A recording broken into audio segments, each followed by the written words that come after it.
Good afternoon, everyone, and thank you again to Amar and Nilis for organizing this discussion. So I think Professor Kolumage has laid out the kind of crisis in quite some depth, looking at what's been going on with the Sri Lankan economy. I want to also contextualize this a bit in the global context.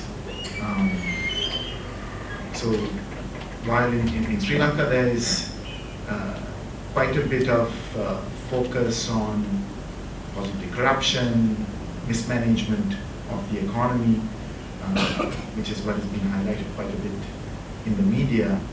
And I don't deny that there has been corruption or mismanagement. That has been part of our political culture. But I think there are, far more deeper structural issues at work that we need to be cognizant of if we are to really come out of this crisis. And the main point I want to make is that this is not just a crisis happening in Sri Lanka. The kind of defaults, the debt crisis that we are looking at.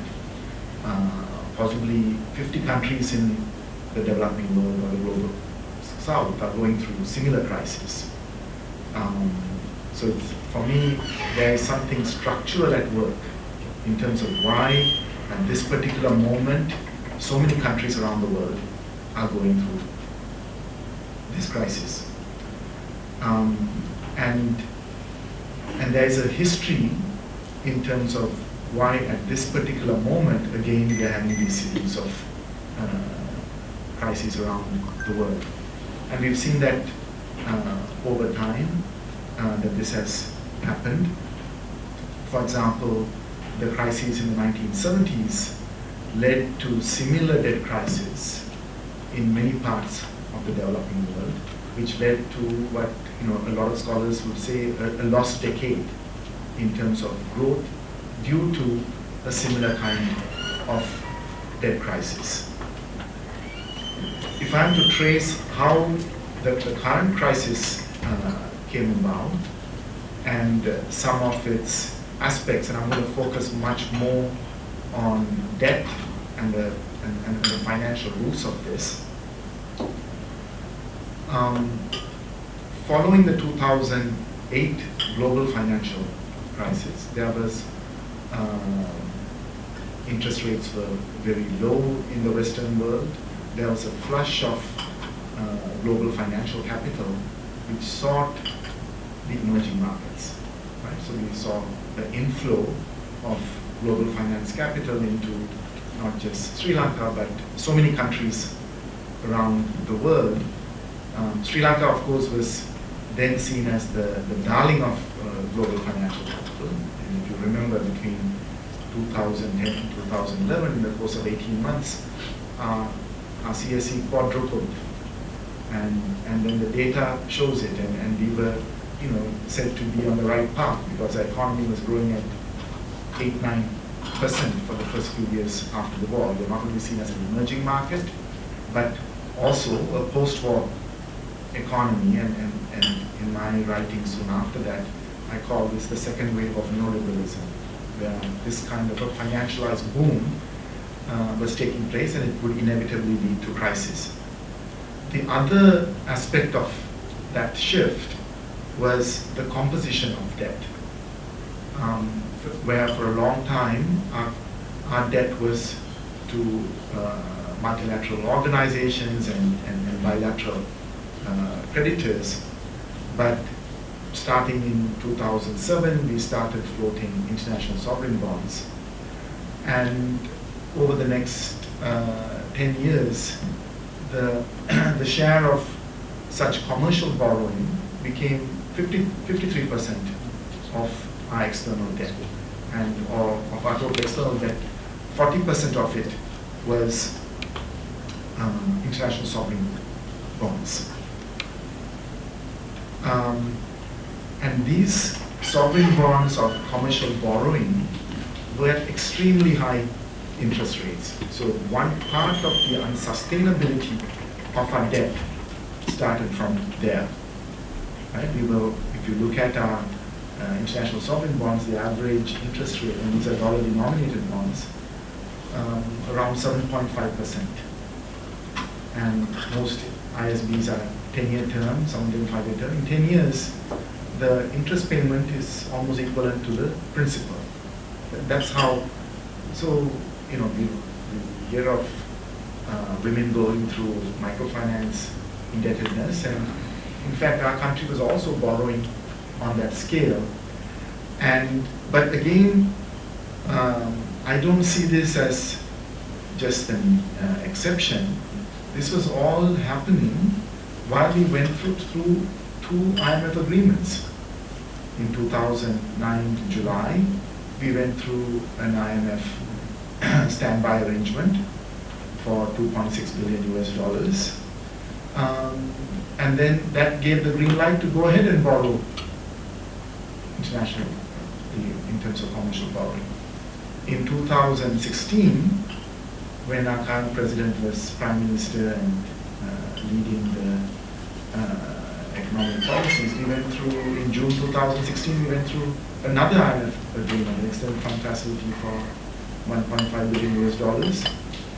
And the next month, in July 2016, we got the green light and we went and borrowed equal amount, $1.5 billion US in ISBs. So this is part of the global structure which itself has made countries like Sri Lanka unsustainable. The final point I want to make about the aspects of this economic crisis, I mean, in 2016, many of us wrote about the unsustainability of this, where we were headed with this kind of foreign borrowing. At the same time, we never did anything to address what Professor Kadirgamar called the balance of payment crisis. We never sought to restrict our inputs. We were living beyond our means, and talking about restricting imports was taboo in this country. That was also the pressure came from the IMF and the European Union and the West, who said that, you know, you don't touch imports, and it was unsustainable. You can go ahead and borrow at such high interest rates. So we were going to go into a crisis, whether with COVID or not. Eventually, we were on that crisis path. But what is interesting for me, and I think, you know, probably political economists in the future will be looking at this moment. In April 2022, when Sri Lanka defaulted on its debt, did we have to default at that moment? Is a question that I think we need to really think about. There was a push from late 2021 that Sri Lanka should default by many of our think tanks, and this is a think tank dialogue, so I want to bring that up here. And their idea was that we should default, which would ensure we go to the IMF, debt restructuring would happen, then bridge financing. In April 2022, we only had to make debt servicing of $78 million US.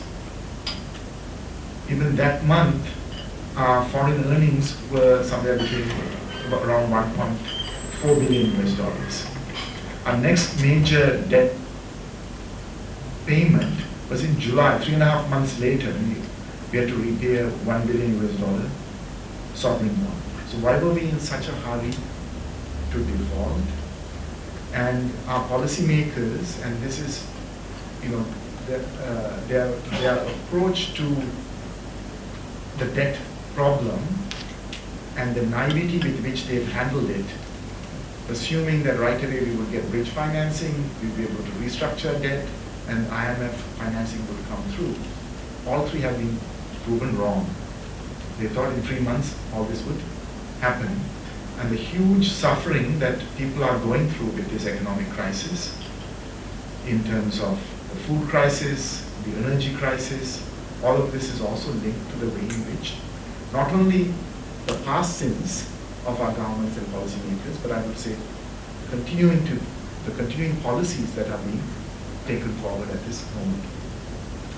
Now coming back to the issue of debt restructuring and its challenges, we are having defaulted, I myself in some of these debates said that should be the last thing we should be doing. Having defaulted, now how do we normalize our external financial relations? Because it puts us in a very precarious position. The IMF, as the lender of last resort, has a huge say in that, and how are we going to deal with the IMF?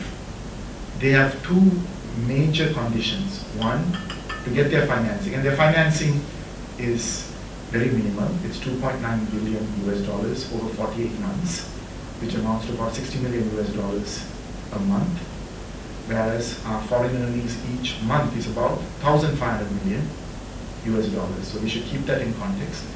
With an IMF agreement, we might get some multilateral financing over a year, maybe on the order of a few billion US dollars, nothing more.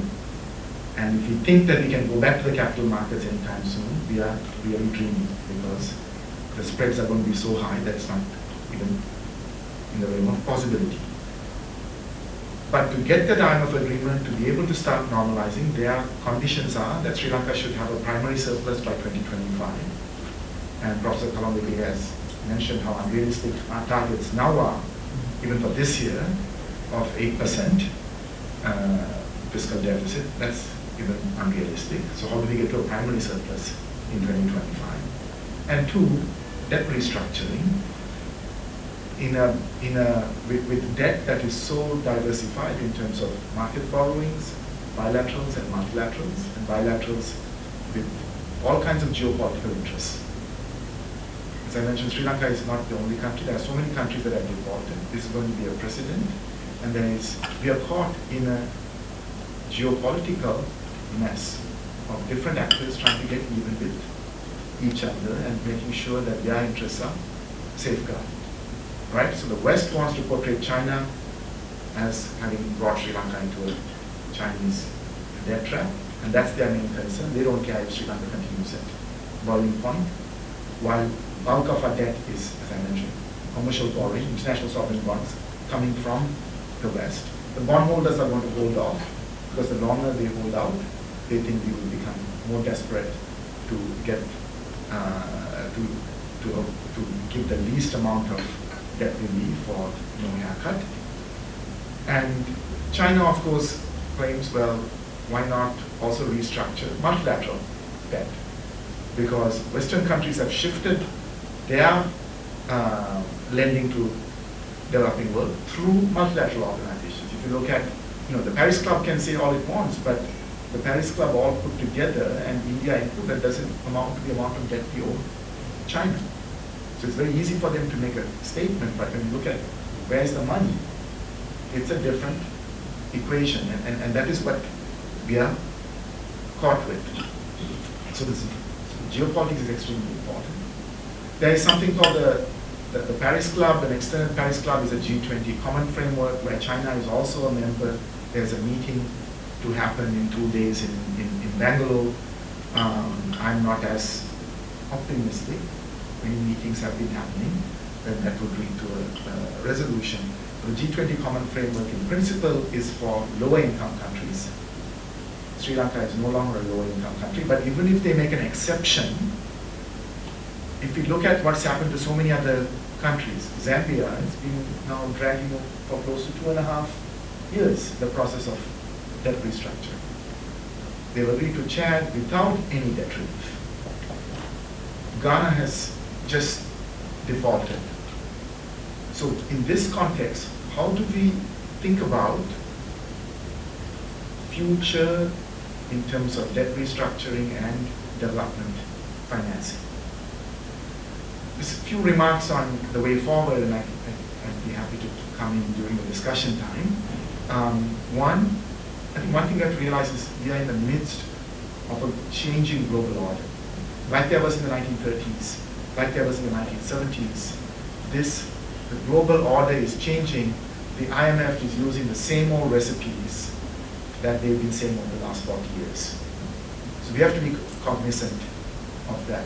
And as the global order changes, we will only get deeper and deeper into the crisis. As we've seen, 10% contraction of our economy last year, possibly similar amounts this year. And not just Sri Lanka, 3 scholars from Harvard University, Professor Danny Roderick and his colleague from Paris, Professor Ishaq Divani, the former central bank governor of Pakistan, Reza Bakir, have come up with a very important paper.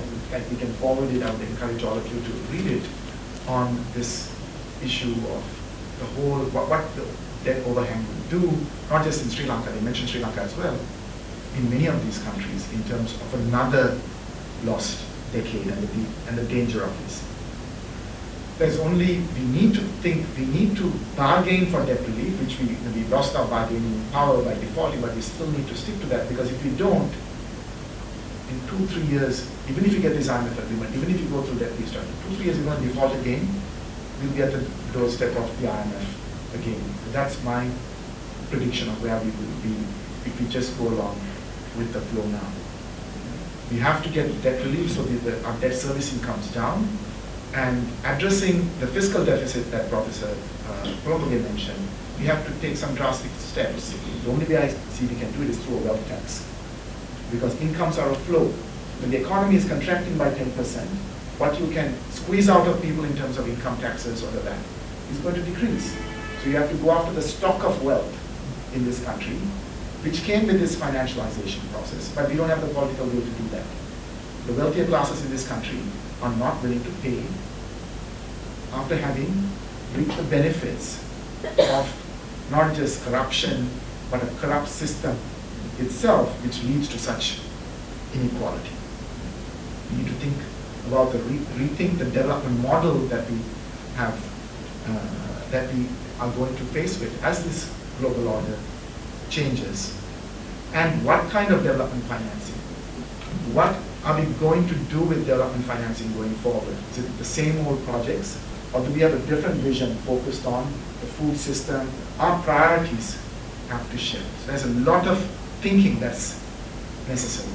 Thank you. Thank you.